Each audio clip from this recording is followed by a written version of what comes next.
이스라엘에 엘리사라는 선지자가 있습니다.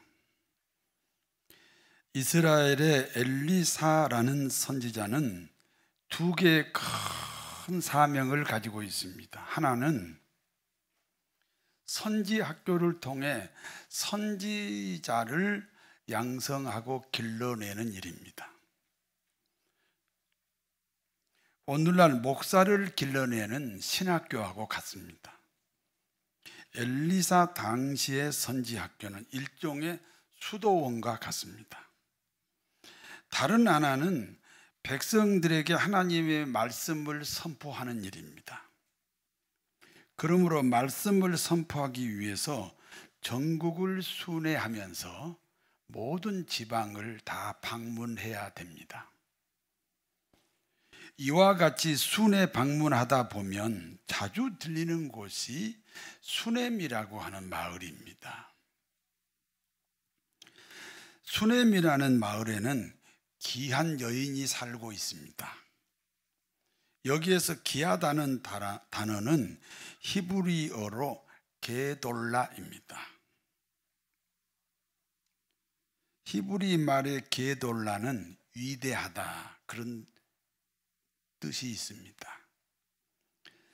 주석가들에 의하면 수넴에 사는 이 귀한 여인은 다윗 왕의 마지막 아내인 아비삭의 여동생이다, 그렇게 주장을 합니다. 그리고 그 여인의 남편은 잇도라는 선지자입니다. 그러니까 언니가 왕비 출신이고 남편은 선지자이기 때문에 귀한 여인이다, 이렇게 불렀습니다. 수넴에 사는 귀한 여인은 선지자 엘리사를 위한 정성이 지극합니다. 자신의 집에 엘리사 선지자만 사용할 수 있는 방을 만들었습니다. 최고급으로 꾸몄습니다. 그리고 엘리사 외에는 그 누구도 그 방을 사용할 수가 없습니다. 그러므로 수넴 여인의 이와 같은 행동이 서구 사회의 하나의 전통으로 자리 잡았습니다. 서구 사회에서는 빌딩을 짓거나 호텔을 지으면 반드시 빈 방 하나를 만듭니다. 그리고 그 빈 방의 이름은 선지자의 방입니다. 선지자 직분인 목회자를 대접하면 하나님을 대접하는 것과 같습니다. 에스겔 44장 30절입니다. 또 각종 처음 익은 열매와 너희 모든 애물 중에 각종 거제 제물을 다 제사장에게 돌리고 너희가 또 첫 밀가루를 제사장에게 주어 그들에게 내 집에 복이 내리도록 하라. 첫 번째 추수하는 곡식은 제사장에게 바치라는 겁니다. 그렇게 함으로 제사장이, 선지자가 당신을 위해 복을 빈다는 겁니다. 신명기 21장 5절입니다. 레위 자손 제사장들도 그리로 갈지니 그들은 내 하나님 여호와께서 택하사 자기를 섬기게 하시고 또 여호와의 이름으로 축복하게 하신 자라. 모든 소송과 모든 투쟁이 그들의 말대로 판결될 것이니라. 레위 자손 제사장은 오늘날 목회자입니다. 레위 자손 제사장, 오늘날 목회자에게는 세 가지 특권이 있습니다. 예배권입니다. 그리고 판결권입니다. 그리고 축복권이 있습니다. 갈라디아서 6장 6절에서 7절 말씀입니다. 가르침을 받는 자는 말씀을 가르치는 자와 모든 좋은 것을 함께 하라. 스스로 속이지 말라. 하나님은 업신여김을 받지 아니하시나니 사람이 무엇으로 심든지 그대로 거두리라. 말씀을 가르치는 자는 당연히 목회자입니다. 그리고 말씀을 배우는 자는 교우 여러분입니다. 말씀을 배우는 교우 여러분은 말씀을 가르치는 목회자와 좋은 것으로 함께 하라는 거예요. 하나님은 속지 않습니다. 그러므로 심은 대로 거둔다, 이렇게 말씀하고 있습니다. 선지자 엘리사를 극진히 대접한 수넴 여인에게 어떤 일이 있었습니까? 수넴 여인의 평생 소원인 자식을 낳게 됩니다. 열왕기하 4장 17절을 같이 읽습니다. 여인이 과연 잉태하여 한 해가 지나 이때쯤에 엘리사가 여인에게 말한 대로 아들을 낳았더라. 소원이 이루어졌습니다. 축복권자가 축복함으로 노년의 아들을 낳았습니다. 우리 교회를 다닌 지 오래된 신자들은 담임 목사님에게 기도 부탁하지 않습니다. 여기 오래되신 분들 계시죠? 네, 저한테 기도 부탁 안 합니다. 두 가지 이유 때문입니다. 하나는 우리 목사님은 내 형편을 다 아신다는 거죠. 또 다른 하나는요, 그 문제가 언제적 문제인데 아직도 붙잡고 있느냐? 그런 말을 듣고 싶지 않다는 거지. 그런 말을 듣고 싶지 않다는 거예요. 네, 그래서 목사님에게 기도 부탁 안 합니다. 그렇지 않습니다. 목사님이 알아서 기도하는 것은 응답이 거의 없습니다. 그러나 기도를 부탁받고 기도하면 응답이 매우 빠르다는 사실을 꼭 기억하셔야 됩니다. 그런데 말입니다. 우리 교회 다닌 지 얼마 되지 않는 분들은 담임 목사에게 기도 부탁을 수시로 합니다. 그리고 바로바로 응답을 받습니다. 신앙은 낯설어야 됩니다. 신앙은 익숙하면 안 됩니다. 늘 처음 예수 믿는 것 같은 그런 마음으로 신앙생활 하시기를 바랍니다. 세월이 참 빠릅니다. 세월이 빠르지요? 옆에 사람을 한번 보세요. 네, 한번 인사해 보세요. 세월이 참 빠릅니다. 수넴 여인의 아들이 벌써 소년이 되었습니다. 소년이 된 수넴 여인의 아들이 아버지 따라 추수하는 현장으로 갔습니다. 그런데 갑자기 머리가 아프다는 겁니다. 그래서 아버지는 그 아들을 자기 어머니에게 보냈습니다. 그리고 그 아들은 어머니 품에 안긴 채 죽어버렸습니다. 참 어처구니가 없습니다. 도대체 이해할 수가 없습니다. 결혼 후 20년 만에 얻은 아들입니다. 쥐면 꺼질까, 불면 날아갈까 애지중지 키운 아들이 죽었습니다. 수넴 여인은 죽은 아들을 안고 엘리사 선지자의 방으로 들어갔습니다. 그리고 엘리사 선지자의 침상에 죽은 아들을 자는 듯이 눕혔습니다. 아무도 들어가지 못하게 문을 잠궜습니다. 그리고 남편에게 이렇게 말합니다. 내가 지금 엘리사 선지자를 만나고 오겠습니다.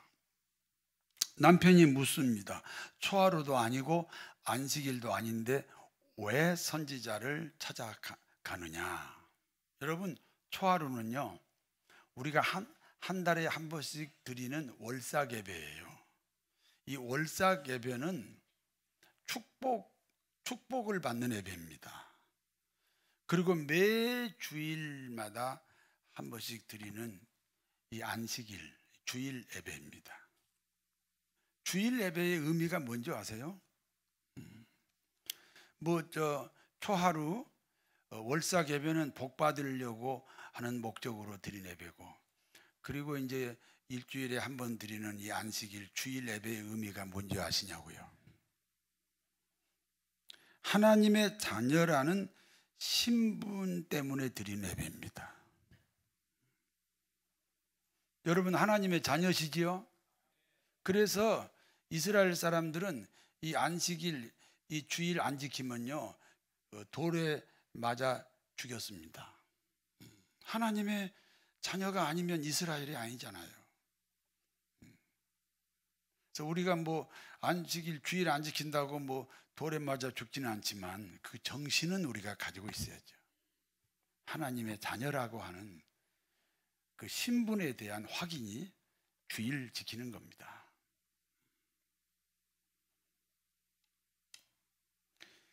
남편의 질문에 수넴 여인이 대답하지 않습니다. 생각해 봐요. 죽은 아들이 자기 아들만 됩니까? 남편의 아들도 되잖아요. 그런데 죽었다고 남편에게 말하지 않습니다. 그리고 함께 가는 사환에게 당부합니다. 내가 멈추라 하지 않거든 계속 나귀를 몰고 가라. 그리고 그 나귀에 수넴 여인이 올라타고 지금 엘리사 선지자를 향해 길을 떠났습니다. 침묵입니다.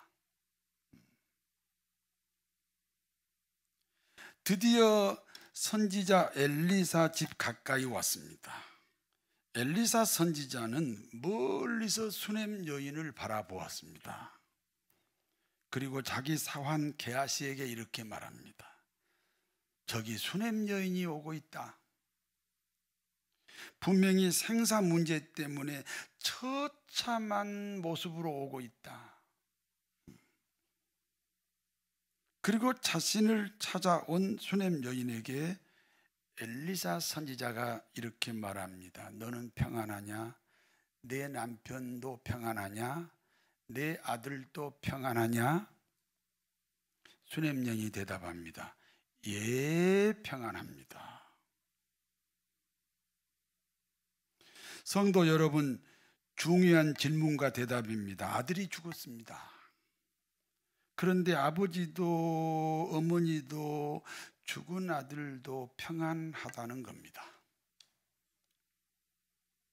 예수 믿는 사람은요, 어떤 환경, 어떤 처지에 있든지 평안을 지켜야 됩니다. 평안을 유지해야 됩니다.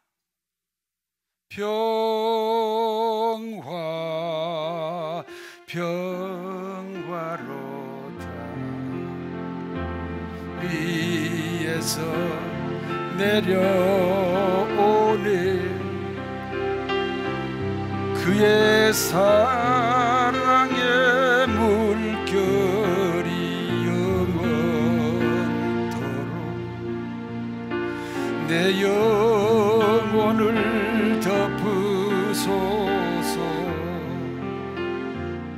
바로 그때 수넴 여인이 엘리사의 발을 끌어안고 통곡을 합니다.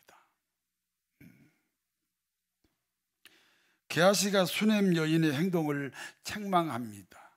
아니 경망스럽게 웬 여자가 우리 선생님의 발을 끌어안고 통곡을 하냐고. 그때 엘리사가 이렇게 말합니다. 가만둬라.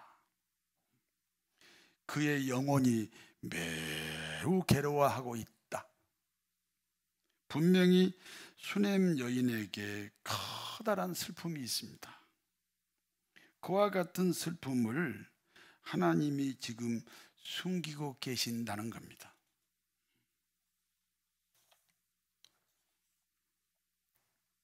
하나님도 그 엘리사에게 야 수넴 여인의 아들이 죽었어 이렇게 말씀을 안 하신다는 거죠.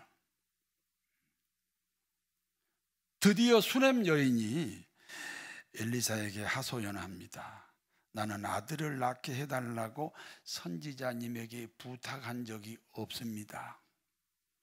그런데 선지자님께서 하나님께 기도하여 내가 아들을 얻었습니다. 그런데 그 아들이 죽었습니다.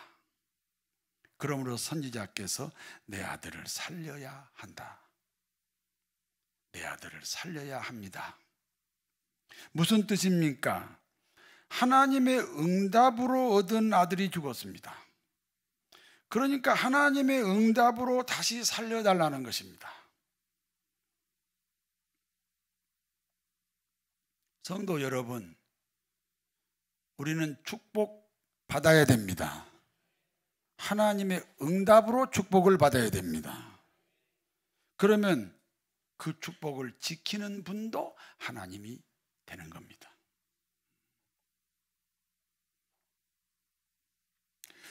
결국 선지자 엘리사는 수넴 여인의 아들이 죽었다는 사실을 알게 되었습니다.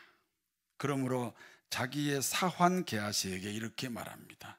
너는 허리를 묶고 내 지팡이를 가지고 속히 수넴으로 가라. 허리를 묶었다는 것은 정신부장입니다. 허리를 묶었다는 것은 뒤돌아보지 말라는 것입니다. 그리고 자신의 지팡이를 죽은 아이 얼굴에 놓으라는 것입니다. 엘리사 선지자의 지팡이는 엘리사입니다. 이제 영적 전쟁이 시작되었습니다. 죽음이라고 하는 이 원수하고 지금 전쟁을 시작하겠다는 것입니다. 엘리사가 수넴 여인의 집에 도착해 보니까 죽은 아이가 자신의 침상에 자는 듯이 지금 누워 있습니다. 열왕기하 4장 32절에서 35절을 같이 읽습니다. 엘리사가 집에 들어가 보니 아이가 죽었는데 자기의 침상에 눕혔는지라. 들어가서는 문을 닫으니 두 사람뿐이라. 엘리사가 여호와께 기도하고 아이 위에 올라 엎드리 그의 입에 자기 눈을 그의 눈에 자기 손을 그의 손에 대고 그의 몸에 엎드리니 아이의 살이 차차 따뜻하여 엘리사가 내려서 집 안에서 한번 이리저리 다니고 다시 아이 위로 올라가 엎드리니 7번 재치기 하고 눈을 뜨는지라. 엘리사가 문을 닫았어요. 죽은 아이와 엘리사뿐이에요. 다른 사람은 이 문제를 해결하는 데 도움이 안 돼요. 그래서 죽은 아이하고 단둘이 그 방 안에 지금 있습니다. 그리고 하나님께 기도합니다. 하나님은 전능하십니다. 생과 사의 문제는 하나님의 결정권에 달렸습니다. 이 아이가 죽었나이다. 하나님이 살려주시옵소서. 그리고 죽은 아이 위로 올라갔습니다. 자기 입을 죽은 아이의 입에 닿게 합니다. 자기 눈을 죽은 아이의 눈과 마주치게 합니다. 자기 손으로 죽은 아이의 손을 잡았습니다. 그리고 죽은 아이의 몸과 자신의 몸이 하나가 되도록 밀착을 시킵니다. 무슨 뜻입니까? 엘리사는 죽은 아이가 되는 것입니다. 죽은 아이와 하나가 되는 것입니다. 너의 죽음이 나의 죽음이다. 그러므로 나의 생명이 너의 생명이 된다. 엘리사가 큰 소리로 외쳤습니다. 일어나라! 아이가 7번 재치기 하더니 벌떡 일어났습니다. 당신은 사랑받기 위해 태어난 사람. 옆에 사람에게 손을 내밀어서 당신은 사랑받기 위해 태어난 사람. 그 사랑 받고 있지요. 이게 중간에 끊으려다 보니까 트로트 같이 나왔습니다.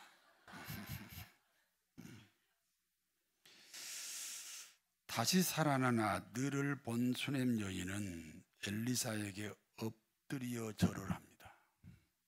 그리고 그 아이를 데리고 자기 방으로 갔습니다. 여기까지가 본문의 내용입니다. 이제 이 본문이 주는 교훈을 말씀드립니다. 수넴 여인의 입장입니다. 자신의 품에서 아들이 죽었습니다. 아들이 죽은 현실 앞에 두 가지 생각이 있습니다. 죽었지만 살아날 수 있다. 아니면 죽었으니 죽은 것이다. 죽었으니 끝이다. 절망이다. 죽은 사람이 살아날 수 없다는 것이 정상적인 상식입니다. 여러분, 죽은 사람이 살아나지 않지요? 모든 사람의 상식입니다. 그러나 그와 같은 상식 안에는 하나님이 계시지 않습니다.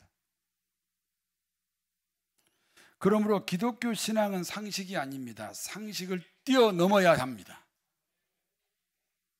죽었지만 살 수 있다는 선택을 한 수넴 여인의 태도입니다. 아무에게도 아들의 죽음을 말하지 않습니다. 죽은 아들을 살려야 하기 때문에 아무에게도 죽은 아들을 죽었다고 말하지 않습니다. 남편이 묻습니다. 초하루도 아니고 안식일도 아닌데 왜 선지자를 찾아가느냐? 그러면 수넴 여인이 남편에게 설명을 해야 됩니다. 아들이 죽었습니다. 그러니까 선지자에게 가야 됩니다. 그렇게 말하지 않았다는 것입니다. 왜 말하지 않았습니까? 왜 말하지 않았습니까?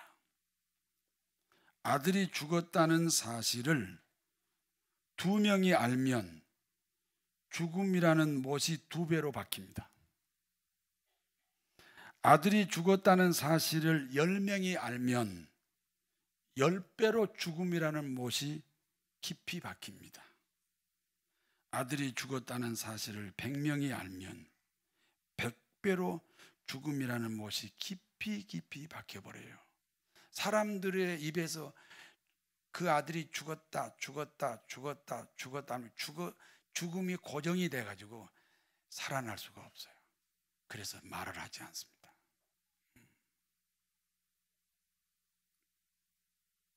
이해가 되시면 아멘 하세요. 말의 효력입니다. 말은 배의 키와 같습니다. 아무리 큰 배라도 사공이 조정하는 작은 키가 그 배의 방향을 바꿉니다. 그와 같이 사람은 자기가 말하는 대로 그 사람의 운명이 결정된다는 겁니다. 그러니까 그 사람의 말이 그 사람의 미래입니다.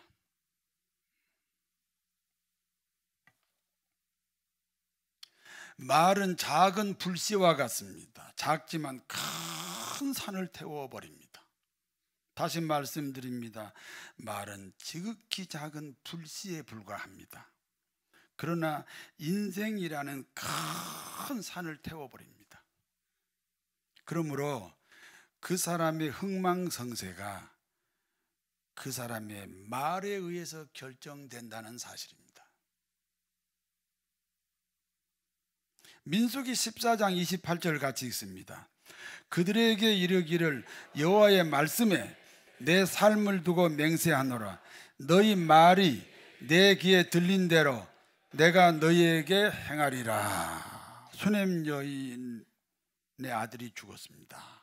그러나 수넴 여인은 자신의 아들이 죽었다고 말하지 않았습니다. 그러니까 하나님의 귀에 수넴 여인의 아들이 죽었다는 말이 들리지 않았습니다. 그러므로 수넴 여인의 아들을 하나님이 살릴 수 있었습니다.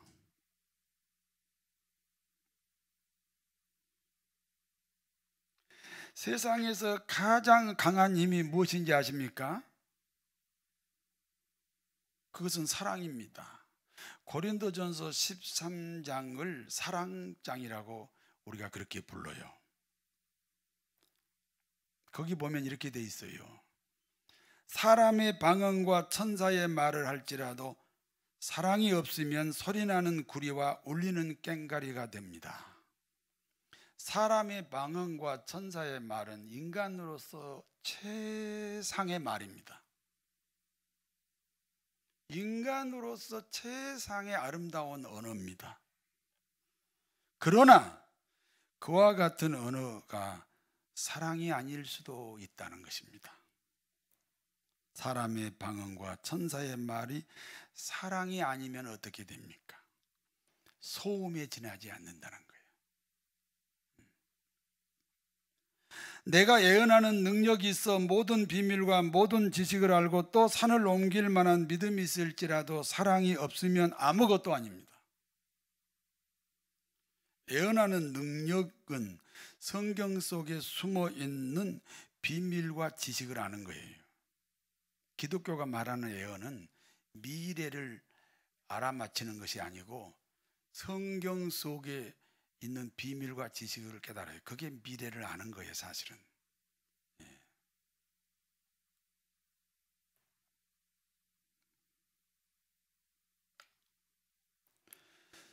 그리고 믿음으로 산을 옮깁니다.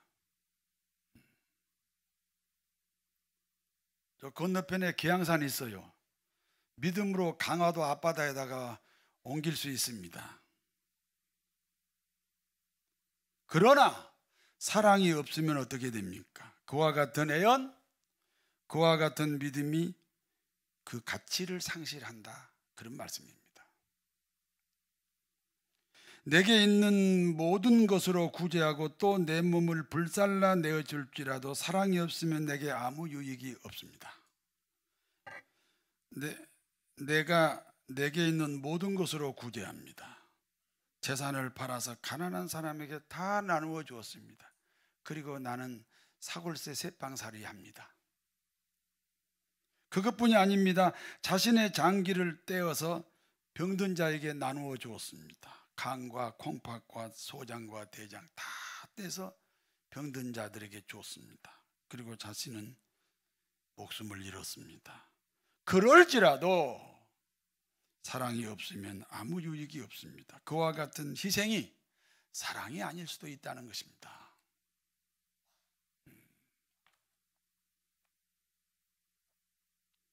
그러면 무엇이 사랑입니까?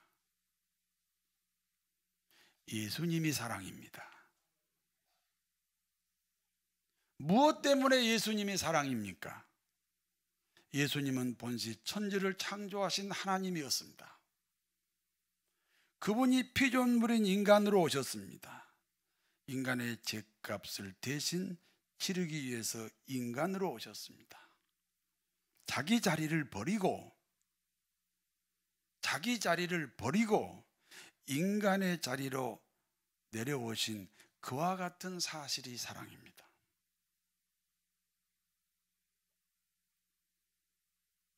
상대방의 눈물이 내 눈물입니다.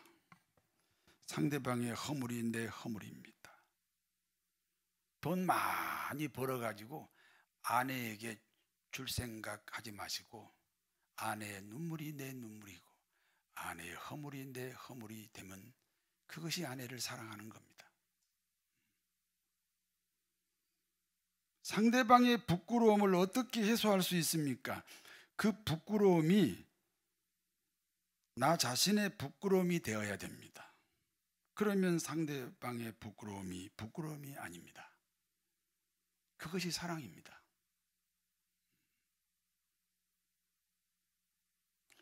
오늘 엘리사 선지자는 죽은 아이와 하나가 되었습니다.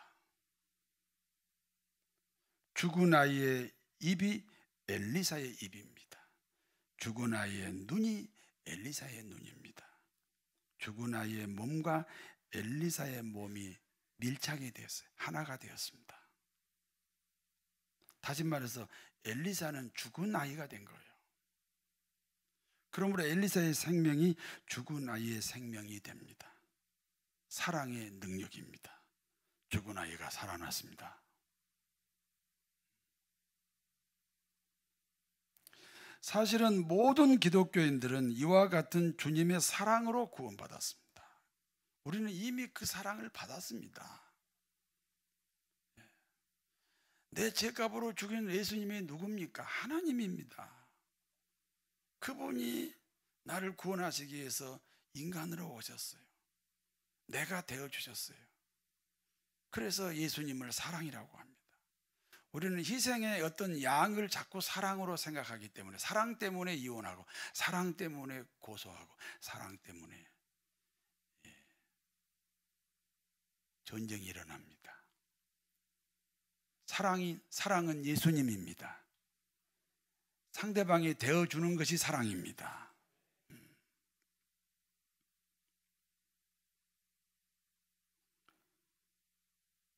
죽음을 죽음으로 보면 사람을 살릴 수 없습니다.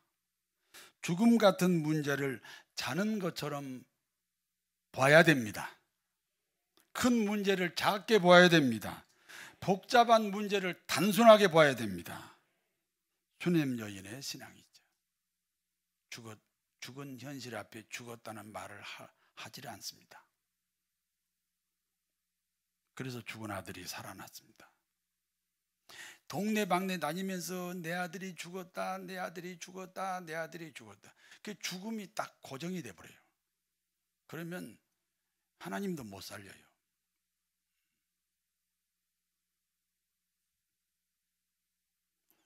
사랑은 상대방이 되어주는 것입니다. 엘리사는 죽은 아이의 자리로 내려갔습니다. 너의 죽음이 나의 죽음이라는 거예요. 전에 그 호석이라는 애가 여기 노숙자인데 제가 돌봐주는 아이인데, 걔는 대소변을 서서 봅니다. 불안 증세가 심해서 앉아서 소대변을 못 봐요. 상상을 해봐요. 그럼 그의 속옷은 어떤 속옷일까요? 제가 속옷을 준비해서 걔를 주는 것은 너무 미안해. 그래서 내 방으로 불러가지고 내가 입은 속옷을 주는 것도 미안해. 바꿔 입자. 바꿔 입자.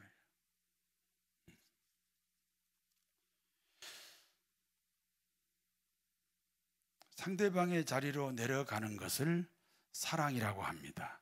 우리는 이 사랑에, 우리 기독교인은 이 사랑의 혜택을 이미 받았습니다.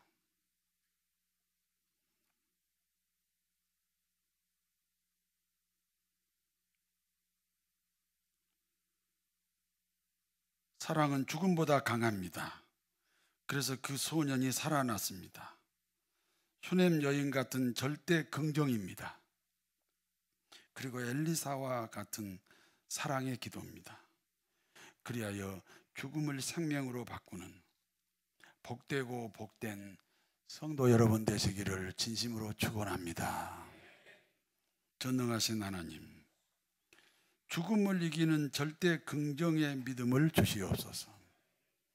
걸어가신 아버지 하나님, 사랑으로 죽음을 이기게 하옵소서. 죽음 같은 문제를 해결하게 하옵소서. 그리하여 귀한 사람이라는 이름으로 살아가도록 우리 모두를 축복하여 주옵소서. 예수님의 이름으로 기도하옵나이다.